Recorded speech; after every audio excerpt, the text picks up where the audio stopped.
দর্শক, স্বাগত সবাইকে আমাদের নিয়মিত টকশো এই সময়। আমি জহিরুল আলম, আজ আপনাদের সঙ্গে আছি। শিরোনামগুলোর মধ্যে আজকে উল্লেখযোগ্য হচ্ছে 12 বছর বয়সীদেরও টিকা দেওয়া হবে। সংসদে প্রধানমন্ত্রী কথা বলেছেন। 16.5 কোটি ভ্যাকসিন কেনা হচ্ছে জানিয়েছেন স্বাস্থ্যমন্ত্রী। তিনি এটাও বলেছেন যে স্বাস্থ্য খাত নিয়ে বা কোভিড নিয়ন্ত্রণের বিষয় নিয়ে তার যেসব সমালোচনা হয় তাকে তিনি স্বাগতই জানিয়েছেন এবং স্বাগত জানান। তিনি বলেন যে সমালোচনা তাকে আরও বেশি শক্তিশালী করে। এদিকে পররাষ্ট্রমন্ত্রী বলেছেন যে 2022 সালের মধ্যে 24 কোটি ভ্যাকসিন বাংলাদেশ নিতে পারবে, আনতে পারবে, এই কথা তিনি জানিয়েছেন। আজকে অন্য একটি খবর, মাদক মামলায় চিত্রনায়িকা পরিমণির আদালতে হাজির হয়েছেন এবং অন্যদিকে রিমান্ড দেয়া যে দুই বিচারক তাদের যে ব্যাখ্যা চেয়েছিলেন উচ্চ আদালত, সেই ব্যাখ্যায় সন্তুষ্ট হতে পারেনি হাইকোর্ট। রাজধানীতে ডেঙ্গু পরিস্থিতি যথেষ্ট খারাপ। ডেঙ্গু আক্রান্তদের অর্ধেকই শিশু, সাথে নিউমোনিয়া এবং করোনায় তাদের পরিস্থিতিতে অনেকটা জটিল আকার ধারণ করছে। একটি খবর হয়েছে আজকে যে শ্লীলতাহানির যে একটি মামলা হয়েছিল, সবুজবাগ আওয়ামী লীগের একজন নেতা, ওয়ার্ড কাউন্সিলর, তিনি, তার নাম চিত্তরঞ্জন সাহা, তাকে স্থানীয় আওয়ামী লীগ থেকে বহিষ্কার করা হয়েছে, সাময়িকভাবে বহিষ্কার করা হয়েছে। তার বিরুদ্ধে বেশ কিছু অভিযোগ এসছে, কিছু ছবি ভাইরাল হয়েছে।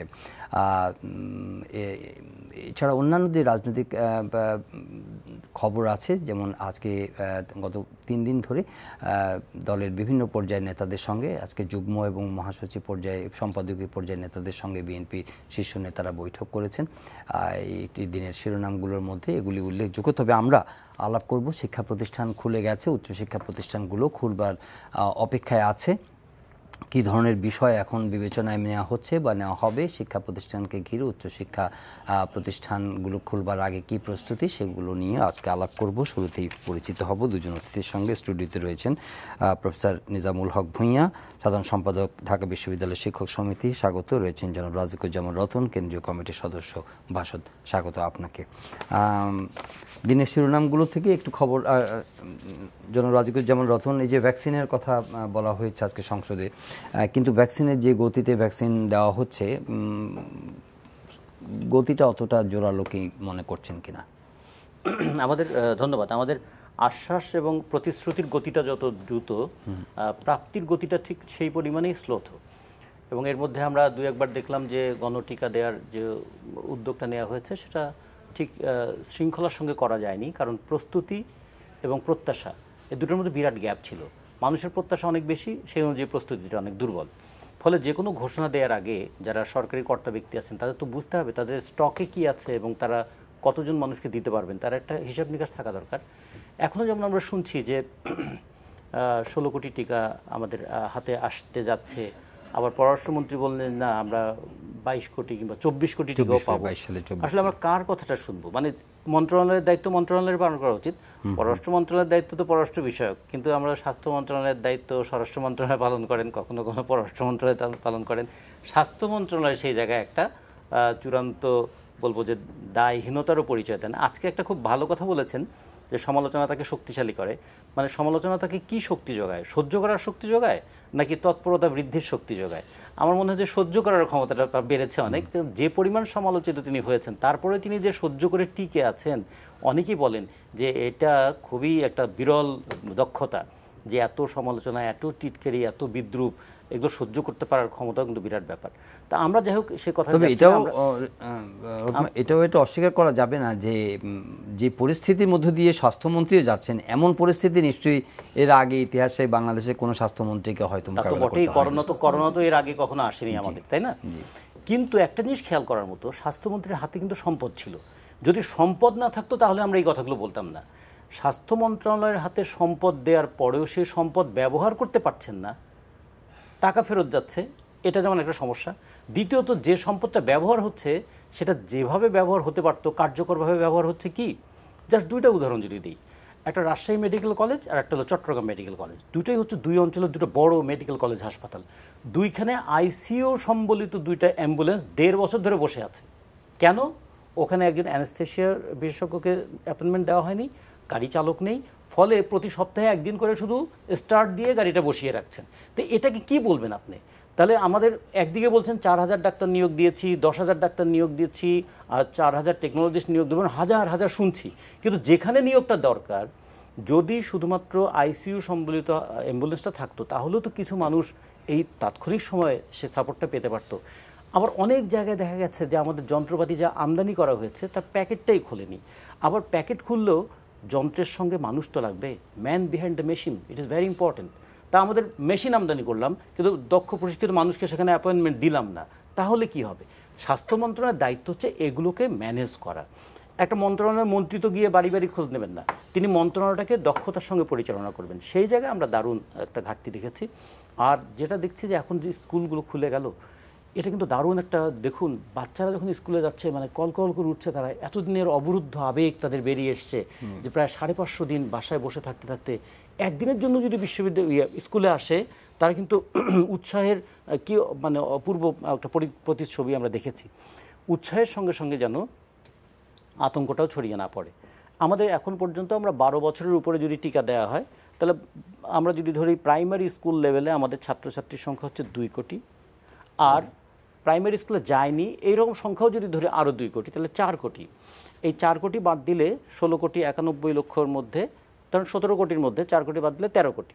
13 কোটি মানুষের 26 কোটি ডোজ টিকা লাগবে। সেদিক থেকে পররাষ্ট্রমন্ত্রী যেটা বলেছেন সেটা হিসাবটা কাছাকাছি, কিন্তু স্বাস্থ্যমন্ত্রী তো বলছেন আবার 16 কোটির হিসাবেরও। তার মানে একটা ব্যাপার আছে। আবার টিকা 16 কোটি কেনা হবে, কোভ্যাক্সের কাছ থেকে যে টিকাটা পাবো সেটা কি আমরা অনুদান হিসেবে পাবো না কিংবা বিনামূল্যে পাবো না, সেগুলোর হিসাবটাও কিন্তু থাকা দরকার। এক নাম্বার 2 হলো টিকা দেওয়ার হার, প্রতি মাসে আমরা কতটা করে টিকা দিতে পারবো এবং আমাদের এই 16 কোটি টিকা দিতে গেলে কত মাস লাগবে তারও একটা হিসাব করা উচিত। আমাদের অনেক সময় বলে কি যে আমরা টিকা দেওয়ার ক্ষেত্রে বিশ্বে পায়োনিয়ার, কারণ আমরা টিকা, কিন্তু সেই টিকা খেয়াল করতে হবে সেই টিকা খাওয়ানো হয়। সেই টিকা 1 জন 2 জন 3 জন মানুষ ধরে একটা বাচ্চাকে কোলে করে নিয়ে আসে, কিন্তু এই টিকার ক্ষেত্রে করোনা ভাইরাসের ক্ষেত্রে মানুষের সংস্পর্শেই আসা যাবে না। ফলে ওই 2 টিকা দেওয়ার পদ্ধতি এক নয়। 2 টিকা দেওয়ার ক্ষেত্রে মানে যে সুরক্ষা সেটাও একরকম নয়, দক্ষতারও একরকম নয়। ফলে একটার সঙ্গে আরেকটা মিলিয়ে না দেখে আমাদের যে সক্ষমতা আছে সেই সক্ষমতার পরিপূর্ণ ব্যবহার আমরা করতে পারছি কিনা সেই দিকগুলো যদি আমাদের স্বরাষ্ট্রমন্ত্রী বলতেন। এবং এটুকু বলে শেষ করি আমি এবার, যে স্বরাষ্ট্রমন্ত্রী আবার কিছু কথাকে একদম উড়িয়ে দিয়েছেন। বলছেন যে ওই টিকার জন্য 3000 টাকা খরচ হয়েছে, এটা কে বলেছে, কোথায় বলেছে, এবং আমাদের তো আরও আনুষঙ্গিক খরচ আছে। তাহলে এখন এর কথা বললে সাংবাদিকরা প্রশ্ন করবেন কেমন করে।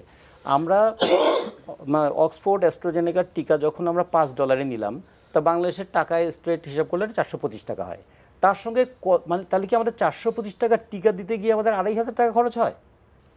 3000 টাকা যদি গড় খরচ ধরি, তাহলে এগুলো একটু আলোচনার মধ্যে আসতে হবে না? এগুলো শুধু সমালোচনা সহ্য করা নয়, যে প্রশ্নে সমালোচনা করা হয়েছে সেই প্রশ্নে যদি দুর্বলতা থাকে, দুর্বলতা দূর করার দক্ষতা দরকার। সমালোচনা সহ্য করার ক্ষমতা গুরুত্বপূর্ণ, কিন্তু সমালোচনা থেকে দুর্বলতা দূর করার দক্ষতাটা প্রয়োজনীয়। আমরা সেই প্রয়োজনীয় জিনিসটা প্রত্যাশা করি। জি, নিজামুল হক ভূঁইয়া, আমরা অপেক্ষা করছি সবাই যে বিশ্ববিদ্যালয়গুলো খোলা হবে, কিন্তু একটা শুরু করতে চাই আপনাকে এই প্রশ্ন দিয়ে, সেটা হচ্ছে যে আমরা বিশ্ববিদ্যালয়গুলোর শিক্ষকদের টিকা দেওয়া মোটামুটি কাছে মানে শেষ করে ফেলেছিলাম। 34,000-এর মধ্যে 30,000 শিক্ষকের টিকা দেওয়া শেষ হয়ে গেছে।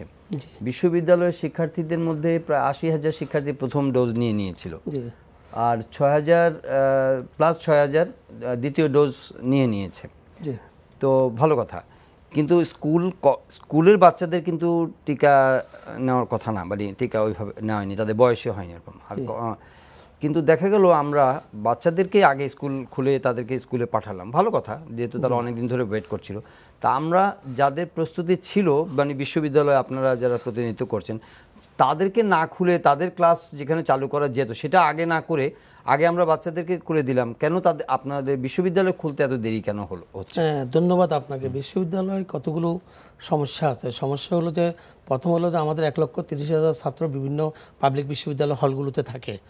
হলগুলোতে যেমন আমাদের রতন ভাই একটু আগে ওনার বক্তৃতায় অনেক কথাই বলেছে, আমি শুনলাম। সেটা হলো যে উনিও একটা বিশ্ববিদ্যালয়ে পড়াশোনা করেছে, হলে অবস্থান করেছে, আমিও হলে ছিলাম। একসময় আমরা বিশ্ববিদ্যালয় হলগুলোতে যেভাবে থাকতাম, যে এক রুমে আমরা একজনের জায়গায় 4 জন থাকতাম, 8 জন থাকতাম, ডাবলিং করতাম, ফ্লোরিং করতাম, কিন্তু এখন আর সে সিচুয়েশন নেই। এখন আমাদেরকে হলে ছাত্রদেরকে উঠাতে হলে তাদেরকে ডাবল ভ্যাকসিন দেওয়া ছাড়া আমরা কোনো ছাত্রকে আমরা হলে উঠাবো না। আর বিশেষ করে ভ্যাকসিন ছাড়া এবং যারা একসময় পাশ করার পর 2 বছর 3 বছর হলে ছিল, এখন আর আমাদের সেই ব্যবস্থায় আমরা থাকবো না। কারণ সেই কারণে আমরা অত্যন্ত সতর্কতার সাথে, আমাদের মাননীয় শিক্ষামন্ত্রী উনি একজন স্বাস্থ্য বিশেষজ্ঞ বটে, তো উনি একজন জনস্বাস্থ্য বিশেষজ্ঞ বটে, তা আমরা সেদিক বিবেচনা করেই আমরা অত্যন্ত সতর্কতার সাথে আমরা ছাত্রদেরকে বহুবার আহ্বান করেছি যে তোমরা টিকা দাও, কিন্তু ছাত্ররা দেখা যাচ্ছে যে টিকা দিচ্ছে। আমাদের বিশ্ববিদ্যালয়ে 37,000 ছাত্রের মধ্যে আমরা প্রায় 22,000 ছাত্রই টিকা দিয়ে দিয়েছে গতকাল পর্যন্ত। আমাদের যে লিস্ট, তার মধ্যে 16,000 ডাবল ভ্যাকসিন দিয়ে দিয়েছে। তারপরে আমরা আশা করছি যে আমাদের গতকালকে আমাদের মাননীয় শিক্ষামন্ত্রীর সাথে, আমি যেহেতু ঢাকা বিশ্ববিদ্যালয় শিক্ষক সমিতির সাধারণ সম্পাদক, পাশাপাশি আমি শিক্ষক সমিতি ফেডারেশনেরও মহাসচিব, যার কারণে আমি সেখানে আমন্ত্রিত উপাচার্যদের সাথে ইউজিসি, স্বাস্থ্য মন্ত্রণালয়, ডিজি হেলথ সহ আমাদের মিটিং হয়েছে। মিটিংয়ে আমাদের সিদ্ধান্ত হয়েছে যে আগামীকালকের মধ্যে ইউজিসির একজন সম্মানিত সদস্য ডক্টর সাজ্জাদকে দায়িত্ব দেওয়া হয়েছে। উনি একটা অ্যাপস করবে।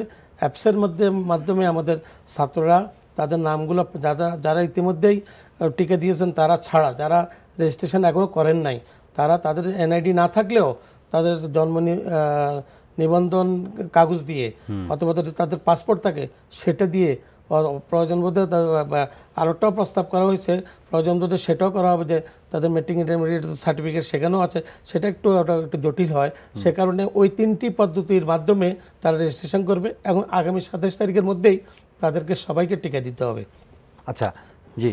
তো এখন প্রশ্ন হচ্ছে যে টিকা 27 তারিখের মধ্যে টিকা দিতে হবে না, রেজিস্ট্রেশন করার পরেই 27 তারিখের মধ্যে আমরা রেজিস্ট্রেশন এবং টিকার জন্য আমরা করবো। এর মধ্যে পর্যায়ক্রমে তারা টিকাও দিয়ে দিবে, সমস্যা নেই। কারণ আমরা যদি প্রথম ডোজটা পাওয়া যায় সেখানে 14 দিন লাগে তাদের ইমিউনিটি ডেভেলপ করতে, তো সে কারণে আমরা 27 থেকে 14 দিন ধরেন, এরপরে আমরা বিশ্ববিদ্যালয়গুলো 10 দিনের মধ্যে। কারণ তো যারা যেসব শিক্ষার্থীরা টিকা নিয়েছে তাদেরকে নিয়ে ক্লাস শুরু করা যায় না, মানে না, এটা তো তাইলে আর আপনি বাকিরা তো ধরেন যে প্রাইভেট ইউনিভার্সিটিগুলো তো বটেই, অনেক পাবলিক ইউনিভার্সিটিতেও অনলাইনে ক্লাস হচ্ছে, বা অনলাইনেও, তো অনলাইনে কাউকে যুক্ত করা এবং কাউকে ক্লাসরুমে নিয়ে আসা সাইমালটেনিয়াসলি করা যায় না। সেই ক্ষেত্রে আমাদের সেই প্রটোকলের দিকে যেতে হবে। আমাদের পর্যায়ক্রমে যেহেতু আমরা বিশ্ববিদ্যালয়গুলো খুলবো, আমাদের যেমন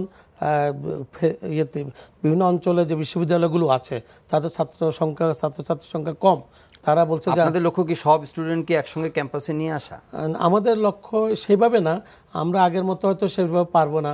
হলে ছাত্ররা উঠবে, আমরা অক্টোবরের 1 তারিখ থেকে ঢাকা বিশ্ববিদ্যালয়ে প্রথম মাস্টার্স এবং 4th ইয়ারকে আমরা উঠানোর পর আমরা তাদের পরীক্ষাগুলো নিয়ে নেব। পরীক্ষাগুলো নেওয়ার পর তারা মাস্টার্স 1 থেকে 1.5 মাসের মধ্যে বের হয়ে যাবে। এটা ছিল আমাদের আগের কিন্তু যেহেতু এখন করোনা সংক্রমণের হারটা একটু কমে যাচ্ছে, সেক্ষেত্রে যদি আমরা দেখি করোনা সংক্রমণ 5-এর নিচে চলে আসে, আরও কমে যায়, সেক্ষেত্রে আমাদের স্বাস্থ্যবিধি মেনটেন করে, এবং যারা করোনার টিকা নিয়েছে, তারা একটা ডোজ যারা নিয়েছে তারা ক্লাসরুমে আসবে, হলে তো যারা থাকবে তারা বাধ্যতামূলক তাদের ডাবল ডোজ তাদের থাকতেই হবে। আর স্টুডেন্টের, যেটা আপনি স্কুলের ছাত্রছাত্রীদেরকে কথা বলেছেন, সেটাকে আমি স্বাগত জানাই। কারণ আমরা দেখেছি যে, আমি একটা কানাডার এক্সাম্পল দিই। কানাডাতে জানুয়ারি মাসে তারা তাদের স্কুল খুলে দিয়েছে বাচ্চাদের, তারা ইউনিভার্সিটি তখন খোলে নাই। জানুয়ারি থেকে এপ্রিল পর্যন্ত তারা তাদের স্কুলগুলো খোলার পর দেখা গেল যে করোনার সংক্রমণ এমনভাবে বেড়ে গেছে, বাচ্চারা গিয়ে বাড়িতে গিয়ে তার বৃদ্ধ দাদা দাদি, নানা নানি, বাবা মাকে সংক্রমিত করেছে। একটা পর্যায়ে এপ্রিল মাসে তারা বন্ধ করে দিয়েছে, এবং এটা দেখার পর তারা আর ইউনিভার্সিটি খোলার সাহস করে নাই, অনলাইনে তারা তাদের কার্যক্রমটা চালিয়েছে। এটা কতটা যৌক্তিক, আমরা এই আলোচনাটা আবার করব যে বাচ্চাদেরকে আগে স্কুলে পাঠিয়ে এই ধরনের একটা কানাডা যে উদাহরণটা দিলেন, সেই একই ধরনের উদাহরণ কি আমরা বাংলাদেশেও শুরু না? সেটা না, আমাদের এখানে বাচ্চাদেরকে যেভাবে নিচ্ছে, আপনাদের একদিন ক্লাস 1 আসতেছে, তারপরে ক্লাস 5 এবং ক্লাস 10কে রেগুলার ক্লাসগুলো করা হচ্ছে। বিশ্ববিদ্যালয়ের চাইতে স্কুলের যে বাচ্চারা, আপনি যেরকম বললেন একটা ফেস্টিভ মুড আছে, তারা খুব উৎসাহী, ক্লাসরুমে ফিরে গেছে, কিন্তু যতটা দেখা গেল পিকচার্স, তাদের তো মনে হয় না যে খুব স্বাস্থ্যবিধির ব্যাপারটা খুব একটা যে জোরালোভাবে অনুষ্ঠিত হচ্ছে। তো এটা কিভাবে এনফোর্স করবে কর্তৃপক্ষ? বাচ্চাদের ক্ষেত্রে এটা করা খুবই কঠিন। সেই বিবেচনা থেকে আমাদের উচিত ছিল কি, আমাদের 117টা মেডিকেল কলেজ, তার মধ্যে 37টা সরকারি আর বাকিগুলো বেসরকারি।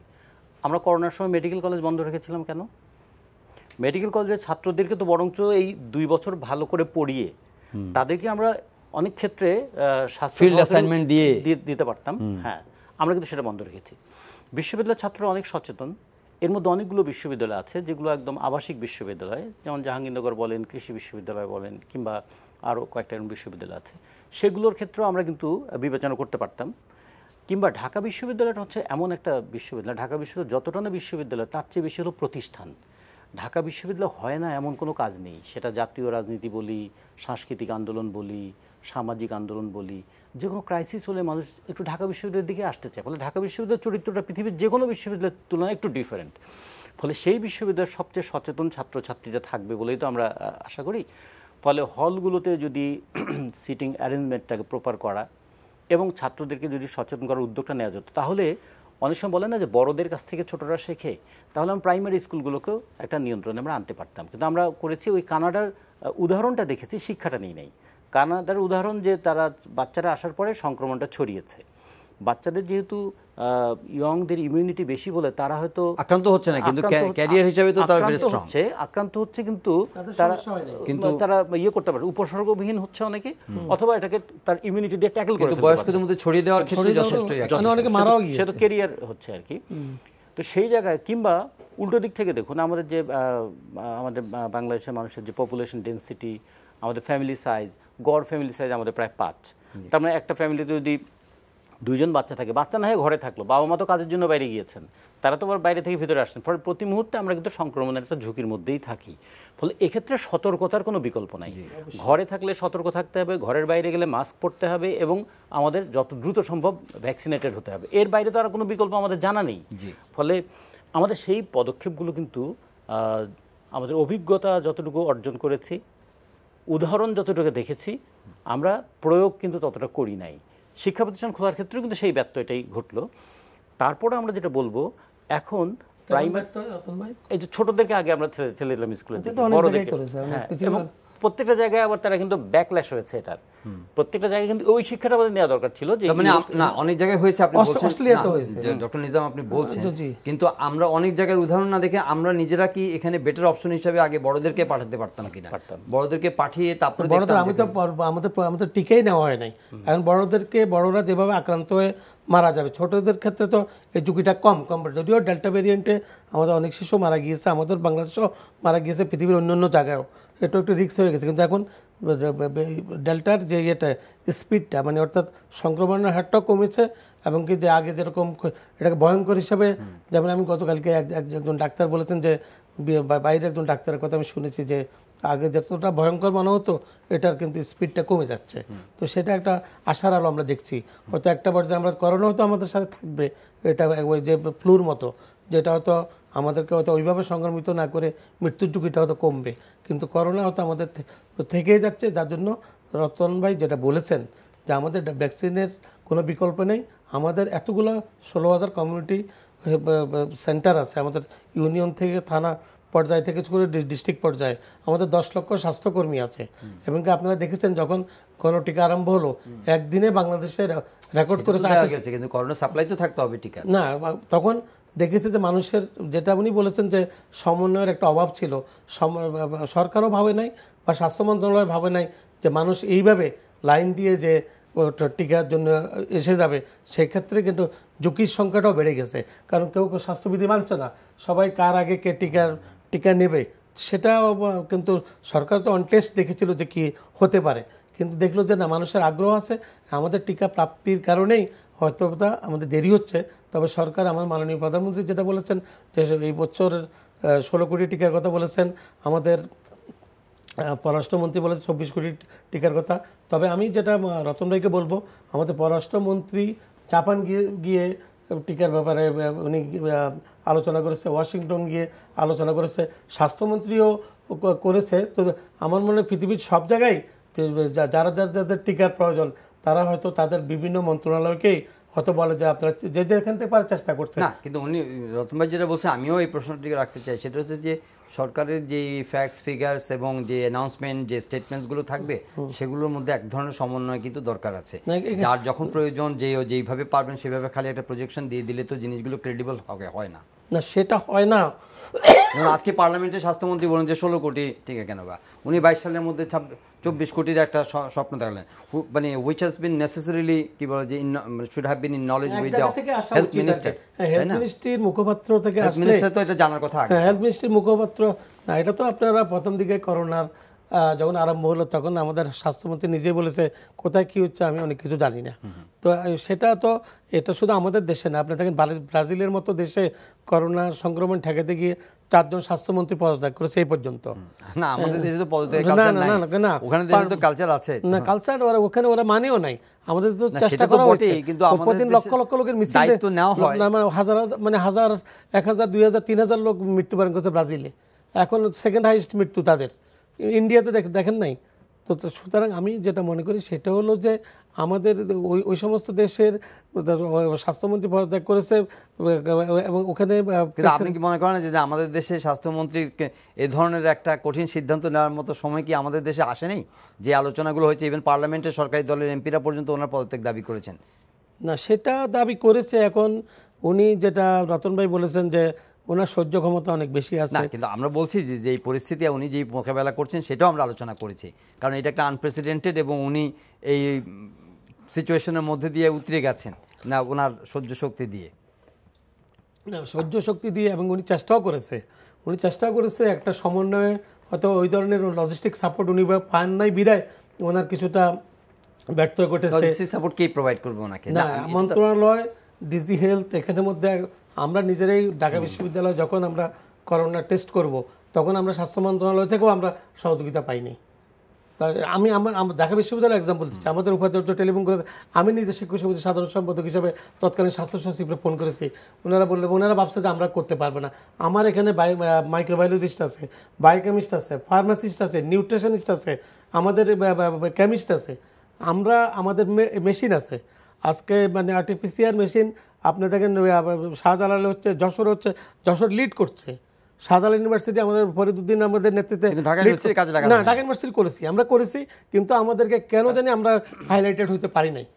পরে ফান্ড ক্রাইসিসের কারণে বন্ধ হয়ে গেল। না ফান্ড ক্রাইসিস ঢাকা বিশ্ববিদ্যালয় কিন্তু প্রথমে শুরু করেছিল, পরে দেখা গেল যে এটা পরে ফান্ড ক্রাইসিসের কারণে 1 মাস বন্ধ ছিল, পরে আমরা আবার করেছি, এখনো আছে। আর একটা জিনিস আমি বলবো যেটা গতকালকে স্বাস্থ্যমন্ত্রী যেটা বলেছেন, শিক্ষামন্ত্রী সরি, সেটা হলো যে আমাদের বিশ্ববিদ্যালয়গুলো খুললে এমনকি প্রতিটা বিশ্ববিদ্যালয়ে হেলথ মিনিস্ট্রি থেকে একটা সেন্টার করা হবে, যারা টিকা ইতিমধ্যে রেজিস্ট্রিং করে নাই তারা ক্যাম্পাসে এসে টিকা দিয়ে দিতে পারবে, জি সে ব্যবস্থা করা হচ্ছে। মানে এখন যে রোডম্যাপটা, মানে আপনার কি মনে হয় যে অক্টোবর মাসের মাঝামাঝির মধ্যে কি বিশ্ববিদ্যালয়গুলো সব খুলে যাবে? আমরা আশা করতেছি যে 8, 9, 10 তারিখের মধ্যে থেকেই অনেকগুলো ইউনিভার্সিটি খোলা শুরু হবে। আমি বলছি যে না, এটার মানে এই পদাঙ্ক অনুসরণ করে সবগুলো বিশ্ববিদ্যালয় কবে নাগাদ মনে হয় আপনার? অক্টোবর মধ্যে অলমোস্ট সব বিশ্ববিদ্যালয় খুলে ফেলবে, এর মধ্যে করোনার সংক্রমণটা যদি কমতে থাকে আর কি।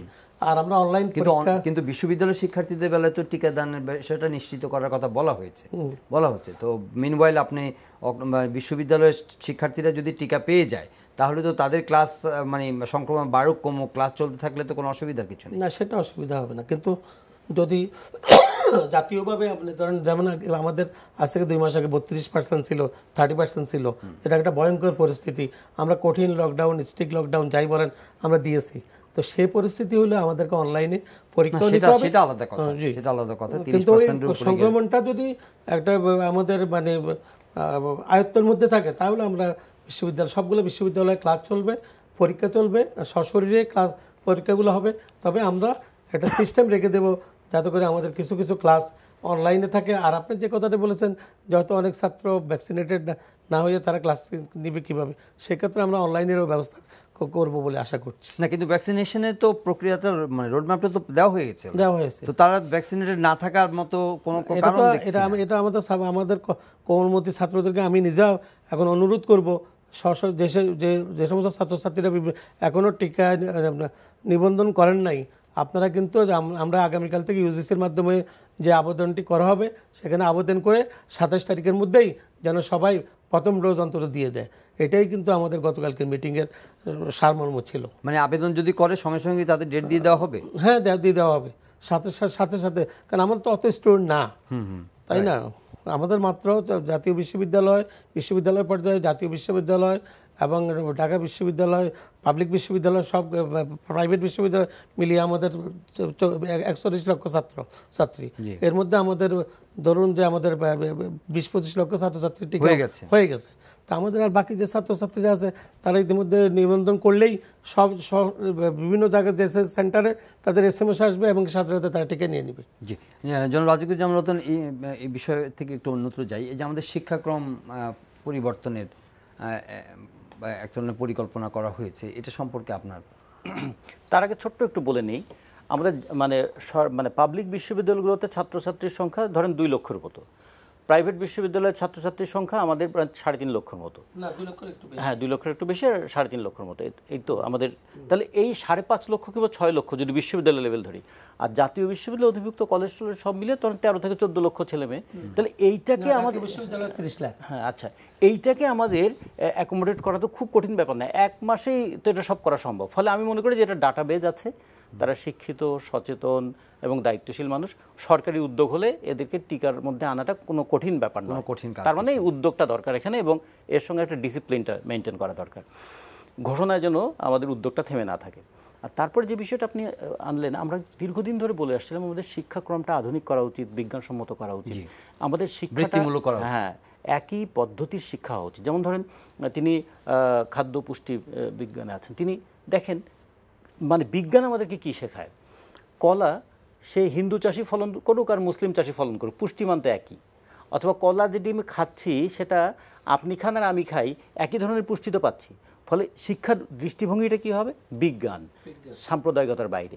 শিক্ষার বিষয়বস্তু হবে কি, সকলের জন্য। তাহলে আমরা একই পদ্ধতির শিক্ষা বলতে বিজ্ঞান ভিত্তিক এবং সকলের জন্য শিক্ষার দিকে আমরা এগিয়ে যাব, এই কথাটা বলেছে। সেখানে একটা ছিল যে পরীক্ষার অহেতুক বোঝা ছাত্রদের উপর চাপবে কি, বলা হয়েছে এবার যে পরীক্ষার অহেতুক বোঝা চাপানো হবে না, ক্লাস 3 পর্যন্ত পরীক্ষা থাকবে না, ভালো কথা। কিন্তু বলা হয় যে মানে পাবলিক পরীক্ষা ক্লাস 10-এর আগে হবে না। কিন্তু আবার এখানে একটা ফাঁক রেখে দেওয়া হয়েছে যে ক্লাস 5-এর পরীক্ষাটা এবং জুনিয়র স্কুল সার্টিফিকেট জেডিসি, এটাকে নাকি পাবলিক পরীক্ষা বলা হয় না। তাহলে পাবলিক পরীক্ষা পড়ানো হলে কি এটা থাকবে? তখন বলছে আমরা এখন এটা মন্ত্রণালয়ের পরবর্তী আলোচনা করে সিদ্ধান্ত নেব। তার মানে ওখানে একটা অ্যাম্বিগুইটি আছে, অস্বচ্ছতা আছে। আবার বলা হচ্ছে যে 10ম শ্রেণীর পরে একটা পরীক্ষা হবে, একাদশ শ্রেণীতে একটা পাবলিক পরীক্ষা হবে, দ্বাদশ শ্রেণীতেও একটা পাবলিক পরীক্ষা হবে। তাহলে আগে ছিল আমাদের মানে যেটাকে এসএসসি বলতাম, সেকেন্ডারি স্কুল সার্টিফিকেট পরীক্ষা, তারপর ছিল হায়ার সেকেন্ডারি স্কুল সার্টিফিকেট পরীক্ষা, তাহলে ক্লাস 10-এর পরে আর 12 ক্লাসের পরে। এখন হলো ক্লাস 10-এ একটা হবে, 11 ক্লাসে একটা হবে, 12 ক্লাসে একটা হবে। তাহলে আমার তো আর এক জটিলতার মধ্যে পড়ে যাবে। ফলে এই আলোচনাগুলো আসলে হওয়া উচিত মানে মন্ত্রণালয় ভিত্তিক সিদ্ধান্তের পরিবর্তে। আসলে আমরা যে আজকে আমরা 15ই সেপ্টেম্বর, সেই 1962 সালের 17ই সেপ্টেম্বর এইরকম দাবি নিয়ে তো ছাত্ররা বুকের রক্ত দিয়েছিল। একটা সবার জন্য শিক্ষা চাই, শিক্ষাকে ব্যবসার পণ্য হিসেবে দেখা যাবে না। সেই সময় শরীফ কমিশন বলেছিল শিল্পে বিনিয়োগকে আমরা যে দৃষ্টিতে দেখি, শিক্ষার ক্ষেত্রে বিনিয়োগকেও সেই দৃষ্টিতে দেখতে হবে। ছাত্ররা বলেছিল শিল্পে বিনিয়োগটা মুনাফার জন্য দেখেন। শিক্ষা কি মুনাফার জন্য হবে না মানুষ তৈরির জন্য হবে? মানুষ তৈরির জন্য বিজ্ঞান ভিত্তিক শিক্ষার বিকল্প নাই, গণতান্ত্রিক শিক্ষার বিকল্প নাই, এবং শিক্ষা প্রতিষ্ঠানের গণতান্ত্রিকীকরণ। এখন মন্ত্রীর নির্দেশে শিক্ষা প্রতিষ্ঠান চলবে না শিক্ষা প্রতিষ্ঠান তার একটা অটোনমি থাকবে? অটোনমি থাকলে সেটা কিভাবে সেটা ইয়েটা হবে, প্রয়োগটা হবে, সেগুলো নিয়ে ডিবেটটা ছিল। আমরা এই শিক্ষার মধ্যেও যে আলোচনাটা আসছে, একটা আলোচনা খুব ভালো জিনিস, কিন্তু আলোচনার পরে সিদ্ধান্তটা হচ্ছে আরও গুরুত্বপূর্ণ জিনিস। আমরা অনেক আলোচনা করলাম কিন্তু সিদ্ধান্তটা যা ভেবেছি তাই নিয়েছি, এরকম যদি হয় তাহলে আলোচনাটা কিন্তু মূল্যহীন হয়ে যায়। আমরা মনে করি শিক্ষা নিয়ে অনেক দিন ধরে আমাদের অনেক ধরনের এক্সপেরিমেন্ট হয়েছে, সেই এক্সপেরিমেন্ট থেকে আমরা কিন্তু ক্রমাগত উন্নত থেকে উন্নততর দিকে যাব, এটাই আমরা ভাবি। আশা করি এবারও এই বিতর্কগুলো হবে এবং আমরা এই ওপেন বিতর্কটা আশা করি যে শিক্ষাবিদ, শিক্ষার সঙ্গে যুক্ত ব্যক্তিবর্গ এবং অন্তত আমাদের আশেপাশে যারা আছেন, যারা একটু উন্নত শিক্ষার সঙ্গে যুক্ত, ওই গোবরের মধ্যে মানে কি আছে, সোনা আছে কিনা, আর গরুর মূত্রে সোনা আছে কিনা, এই পরীক্ষার জন্য কিন্তু জ্ঞান নয়। হ্যাঁ, ওটা সাম্প্রদায়িক বিভাজনের শিক্ষা নয়, শিক্ষাটা হবে মানুষ তৈরির শিক্ষা। সেই রকম একটা জায়গা থেকে আমাদের শিক্ষানীতিটা ঢেলে সাজানো উচিত। পরীক্ষাটা হওয়া উচিত 3 জনার। যে ছাত্র পড়েছে তার একটা পরীক্ষা হবে, যে শিক্ষক পড়িয়েছেন তার একটা পরীক্ষা হবে, আর যে সিলেবাস সে পড়েছে সেই সিলেবাসটা কতটুকু কার্যকর তারও একটা পরীক্ষা হবে। কিন্তু আমাদের এখানে সমস্ত পরীক্ষাটা গিয়ে পড়ে ছাত্রদের উপরে, এবং শিক্ষকদের গুরুত্ব এই জায়গায় কতখানি তিনি ফেল করাতে পারেন। আমরা অনেক সময় উনি খুব কড়া টিচার, ওনার কাছ থেকে পাশ করা এত সহজ নয়, কিন্তু উল্টাটাও হওয়া উচিত। তিনি হচ্ছেন এমন ভালো শিক্ষক যিনি ছাত্রদেরকে পড়িয়ে শিখিয়ে মানুষ করে তোলেন। ফলে আমাদের এখানে শিক্ষার সঙ্গে কর্তৃত্ব পয়নাটা এমনভাবে যুক্ত হয়ে আছে, যে কারণে দেখবেন যে শিক্ষকরা যখন একাডেমিশিয়ান হয়ে থেকে বাদ দিয়ে অ্যাডমিনিস্ট্রেশন হয়ে যায়, তখন অ্যাডমিনিস্ট্রেটিভ অথরিটি যখন শিক্ষকরা হয়ে যায়, বিশ্ববিদ্যালয়ের ভাইস চ্যান্সেলরগুলোর অবস্থাটা দেখুন। এমন অনেক কয়টা বিশ্ববিদ্যালয়ের ভাইস চ্যান্সেলর তারা পদের মর্যাদাটা রক্ষা করতে পারছেন না, একজন শিক্ষাবিদের ভূমিকাও পালন করতে পারছেন না, পদমর্যাদা রক্ষা করতে পারছেন না। ফলে শিক্ষানীতিতে এই সমস্ত বিষয়গুলো নিয়ে আলোচনা হলে আমরা মনে করি আমাদের বাংলাদেশের একমাত্র সম্পদ যেটা আমরা পুনর্ব্যবহারযোগ্য, আমাদের মাটির নিচের সম্পদ কম, আমাদের জনসংখ্যা বেশি, আমাদের প্রাকৃতিক সম্পদ কম, কিন্তু আমাদের মানব সম্পদ তো আছে। এই মানুষকে মানব সম্পদ করে গড়ে তুলবার জন্য শিক্ষার বিকল্প নাই, এবং সেই শিক্ষাটা অবশ্যই আধুনিক শিক্ষা হতে হবে, যুগোপযোগী শিক্ষা হতে হবে। আমরা সেই লক্ষ্যে আমরা আমাদের শিক্ষানীতিটা নীতি নির্ধারণের আলোচনা যতখানি বুঝলাম যে তারা আসলে ভোকেশনাল স্কিলের উপরে অনেক বেশি জোর দিতে যাচ্ছেন শুরু থেকেই। সময় এসেছে এখন আমাদেরকে ওই পথে হাঁটার। এখন ভোকেশনাল ইনস্টিটিউট, ভোকেশনালি যে সমস্ত সাবজেক্টগুলো আছে সেগুলোই কিন্তু আমাদের প্র্যাকটিক্যালি কাজে লাগবে। আমরা এখন সার্টিফিকেট সর্বত্র ডিগ্রি নিয়ে না নিয়ে প্র্যাকটিক্যালি উনি যেটা রতন ভাই বলেছেন যে আমাদের বিজ্ঞানভিত্তিক শিক্ষা ব্যবস্থার দিকে এগিয়ে যেতে হবে। কারণ আপনি দেখেন 73 সালে জাতীয় জনক বঙ্গবন্ধু শেখ মুজিবুর রহমান যখন ক্ষমতা ছিলেন, ডক্টর কুদরতে খুদা কমিশন করেছিলেন, বিজ্ঞানভিত্তিক একটা সিলেবাসও ছিল। কিন্তু পরবর্তী পর্যায়ে 75 সালে 15 আগস্ট বঙ্গবন্ধুর মৃত্যুর পর বিভিন্ন সামরিক জান্তারা বিভিন্ন ফরম্যাটে ক্ষমতা ছিলেন বিদায় গণতান্ত্রিক ওই শাসন ব্যবস্থাটা ফিরে আসে নাই বিদায়, আর সেদিকে আমরা যাই নাই। কিন্তু এখন আমাদের সময় এসেছে আমাদের বিজ্ঞানভিত্তিক কারিকুলাম রেডি করে আমাদের, যেমন গতকালকে আমাদের মাননীয় শিক্ষামন্ত্রী বলেছেন যে গতানুগতিক বিভিন্ন সাবজেক্ট, একই সাবজেক্টকে ভেঙে 3 সাবজেক্ট করা হয়েছে, সেটা না করে যে সাবজেক্টের প্রয়োজনই নেই, যে সমস্ত সাবজেক্ট আমাদের প্র্যাকটিক্যালি কোনো জাতির কাজে আসবে না, সেগুলোতে সংকুচিত করে যে সমস্ত সাবজেক্ট দিয়ে আমার কাজে লাগবে। আজকে আপনি দেখেন আজকে আমাদের একজন মেশন, একজন ওয়েল্ডার, যদি সে একজন করোনার সময় আমরা টেকনোলজিস খুঁজে পাচ্ছি না, আজকে আমাদের টেকনোলজি আপনি দেখেন আমাদের সাথে এই যে নেপাল, আমাদের আরেকটা দেশ আছে আমাদের নিউজিল্যান্ড না সরি আমাদের ফিলিপিনে আপনি দেখেন, ফিলিপিনে তারা দক্ষ নার্স, ডক্টর টেকনোলজিস্ট ক্রিয়েট করে আমরা 1 কোটি লোক যে ডলার আমরা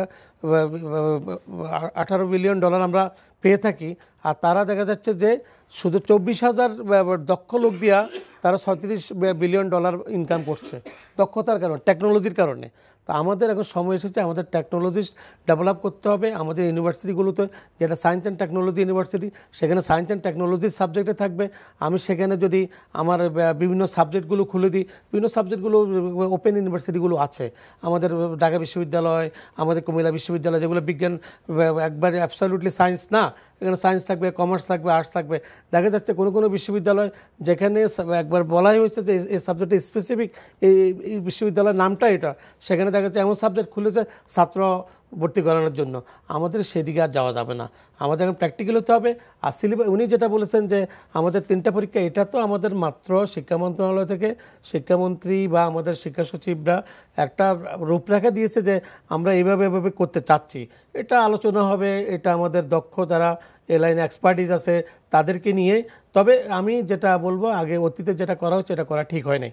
জিএসসি এবং মানে ক্লাস 8-এর যে পরীক্ষাগুলো, এটা কিন্তু ছাত্রদের উপর প্রচণ্ড বোঝা দিয়েছে, এমনকি আমরা দেখেছি বারবার পরীক্ষার কোশ্চেন আউট। কিন্তু আবার এদিকে আবার বলছে যে 1 থেকে 3 পর্যন্ত কোনো ওই ধরনের কোনো পরীক্ষা না, এটা তো বিদেশেও তো আমার বাচ্চাও তো বিদেশে পড়েছে। আমি দেখেছি যে ক্লাস 1-এ সে পড়েছে, আবার দেখেছি অনেকের বাচ্চাকেও দেখেছি 1, 2-তে ওরা জাস্ট আসতেছে যাইতেছে, ওরা কিন্তু ওইভাবে বিদেশি হয়তো একটা মডেল করার চেষ্টা করছে না। এটা তো এখন প্রাথমিক আলোচনার মধ্যে আছে। এটা যে বলা হচ্ছে যে এটা না, কারণ এটা তো আমাদের সবাই মিলে আলোচনা করে শিক্ষা মন্ত্রণালয়, তারপরে দিয়ে আমাদের যারা এই লাইনে এক্সপার্টিস আছে তারা মিলে তার একটা সিদ্ধান্ত নেওয়ার পর তারপর হয়তো সরকার ঘোষণা দিবে এইভাবে এভাবে আমরা করব, তাই না? এখনো কিন্তু এই মুহূর্তে কিন্তু এটা এখনো কিন্তু আমরা দেখছি না যে এটাই যে যেটা আমরা পত্রিকায় পেয়েছি বা যেটা আমরা প্রেসে পেয়েছি এটা কিন্তু সঠিক তথ্য না। এভাবে চূড়ান্ত করার কোনো সুযোগও নেই মনে হয় রতন ভাই। না, এটা তো আলোচনায় এসছে, তো আমরা আমাদের অতীত অভিজ্ঞতার সঙ্গে বর্তমানের মানে পদ্ধতিটাকে মিলিয়ে দেখতে চাই। অতীত অভিজ্ঞতা ছিল যে যা ঘোষণা হয় সেটাই বাস্তবায়িত হয়। আমরা দেখতে চাই যে যা ঘোষণা হয়েছে সেটা আলোচনা হোক, পর্যালোচনা হোক। বিজ্ঞান ভিত্তিক শিক্ষা মানে কিন্তু শুধুমাত্র বিজ্ঞান শিক্ষা নয়। বিজ্ঞান ভিত্তিক মানে শিক্ষার ভিত্তিটা হয় বিজ্ঞান। আমি যখন সাহিত্য পড়বো তার মধ্যে একটা বিজ্ঞান মনস্কতা থাকবে। আমি যখন ইতিহাস পড়বো, ইতিহাস মুখস্থ করবো না, আমি দেখব যে কেন। যেমন ধরুন ইতিহাসের মধ্যে বিজ্ঞান যদি থাকতো তাহলে বাবরি মসজিদ নিয়ে এই কেলেঙ্কারিটা হতে পারতো না। তাহলে দেখতে পড়তো যে কোন সময় বাবরি মসজিদটা স্থাপিত হয়েছে আর কখন এটা কি ছিল। তাহলে এই যে ইতিহাসের কালপর্বটাকেও বিজ্ঞানের সঙ্গে মিলিয়ে যুক্তি দিয়ে ব্যাখ্যা করা, এটাকে আমরা বলি বিজ্ঞান ভিত্তিক শিক্ষা। মানে আমরা শুধুমাত্র টেকনোলজি শিক্ষা না, আমরা সমস্ত কিছুর মধ্যেই বিজ্ঞানটা আনতে চাই, মানে যুক্তিটা আনতে চাই।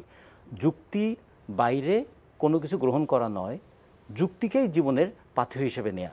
ছাত্রদের মধ্যে এই মনন জগৎটা যদি তৈরি হয় তখন কিন্তু বলতে পারতো না কেউ এইভাবে মুসলমানদের করোনা হবে না কিংবা হিন্দুদের করোনা হবে না, এটা বলতে পারতো না। তখন বলতো করোনা একটা ভাইরাস, তার একটা লাইফ সাইকেল আছে, মানুষের একটা ইমিউনিটি আছে, সেই ইমিউনিটির সঙ্গে ভাইরাসের অ্যাটাক এই কীভাবে আমি আক্রান্ত হব অথবা আমি প্রতিরোধ করব। রোগ প্রতিরোধ করে গড়ে তোলার ক্ষমতা গড়ে তোলার জন্য তারা খাদ্য পুষ্টি থেকে যে গবেষণা করে দেখাচ্ছেন যে এই জিনিস খাও, প্রতিরোধ ইমিউনিটি বাড়বে। তাহলে এগুলোকে আমরা বলি জীবনের সঙ্গে মিলিয়ে নাও। পাঠ্যপুস্তকে আমি যা পড়ছি আর জীবন যা, দুটো যেন বিচ্ছিন্ন হয়ে না যায়। আমার শিক্ষার সঙ্গে জীবনটা যেন মিলে থাকে, এটাই তো হবে শিক্ষা, জীবন গড়ে তোলার শিক্ষা। আমরা মনে করি তা নিয়ে অনেক আলোচনার বিষয় আছে এবং আমরা সেই আলোচনাগুলো করতে চাই। এবং আলোচনা করেই আমরা একটা শিক্ষা ব্যবস্থার ত্রুটি একটা জাতিকে 100 বছর পিছিয়ে দিতে পারে। আবার একটা উন্নত শিক্ষা ব্যবস্থা, পৃথিবীতে যখন অনেকগুলো দেশ আছে, যেমন জাপান, মাটির নিচে 1 পাউন্ড কয়লা নাই, 1 কেজি লোহা নাই, কিন্তু সেই জাপান পৃথিবীতে সবচেয়ে বেশি গাড়ি বানায়। আর কঙ্গোতে মাটির নিচে কয়লা আছে, ইউরেনিয়াম আছে, কিন্তু সেটা কাজে লাগাতে পারে নাই। সৌদি আরবে মাটির নিচে তেল আছে, কিন্তু আমেরিকানদের সহযোগিতা ছাড়া তেল তুলতে পারে নাই। তা আবার এইরকম দেখতে হবে যে শুধু মাটির নিচে সম্পদ থাকলেই হবে না, মাটির উপরের মানব সম্পদটা কেমন তৈরি হয়েছে। ফলে মাটির উপরের মানব সম্পদ যদি তৈরি হয়, প্রাকৃতিক সম্পদকেও সে কাজে লাগাতে পারে। ভৌত অবকাঠামো, প্রাকৃতিক সম্পদ এবং মানব সম্পদ, এই তিনটার মধ্যে বলা হচ্ছে যে অর্থনীতিতে মানব সম্পদ সবচেয়ে বেশি ভূমিকা পালন করে, প্রায় 64% মতো। আমরা এই মানব সম্পদ তৈরি করার জন্য তো শিক্ষা চাই। তো ফলে সেই নিয়ে আমাদের প্রচুর আলোচনা করার সুযোগ আছে। আমরা এই জন্য বলছি যে আমরা পত্রপত্রিকা যা দেখলাম এটা দেখে ফার্স্ট হ্যান্ড রিয়াকশন আমাদের এরকমই, কিন্তু আমরা চাই আমাদের ছাত্রছাত্রীদেরকে আর যেন গিনিপিগ বানানো না হয়। সামগ্রিক আলোচনা করে একটা সিদ্ধান্ত নেওয়া হবে। ধন্যবাদ প্রফেসর নিজামুল হক ভূঁইয়া, ধন্যবাদ জনাব রাজিকুজ্জামান রতন। দর্শক, আজকের এই সময় এখানে শেষ করছি। সবাই ভালো থাকবেন, দেখা হবে আবারও পরের অনুষ্ঠানে। চাইলে অনলাইনে অনুষ্ঠানটি দেখতে পারেন, ভিজিট করুন ntbd.com। এছাড়া ইউটিউব ভেরিফাইড ফেসবুক পেজে জনপ্রিয় অনুষ্ঠান খবরের আপডেট আপনারা জেনে নিতে পারেন। দেখা হবে আবার পরের অনুষ্ঠানে।